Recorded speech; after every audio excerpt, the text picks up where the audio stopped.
आपण समस्ते देखबार पाउछन गोटे बढ़िया पार्क टूरिस्ट प्लेस। तो ई पार्कटा केन जगार अच्छी आसुन जानमा।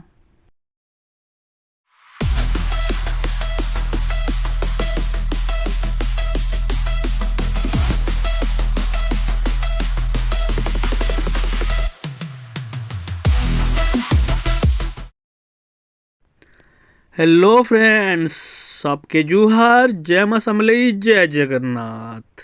आपण समस्त को मुई मोर वीडियो ब्लॉग रे स्वागत करुछे। थंबनेल देखिकरी आपण समस्ते किसी ना किसी जानी सारिथिबे न, फिर भी मुई बतई दउछे एटा केन जगह है जे। आपण समस्ते जेन व्यूजटा देखुछन एटा होछि वीर सुरेंद्र सायंकर जन्ममाटी खिंडार। एटा तांकर स्मृति रे गुटे पार्क बना हिछि, वीर सुरेंद्र साय पार्क। तो इटा मुई रातिर बेले वीडियोटा बनईछे। तो वीडियोटा केनता लागुछे आपण माने जरूर बताबी। तो ई वीडियो इथिले मुई बनईछे कि आपण माने भी आसिकरी ई स्थानटा दिन बेले जेन मजाटा नेबे, रातिर भी मजा नेबे।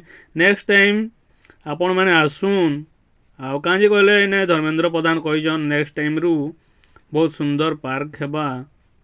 वीर सुरेंद्र सायंकर जीवनी उपरे गोटे ऑडिटोरियम हुआ जेनटा कि आपण माने देखबे। तार संग संगे बहुत बढ़िया गोटे टूरिस्ट प्लेस हुआ जेनटा कि बोटिंग रो भी मजा नहीं पारबे।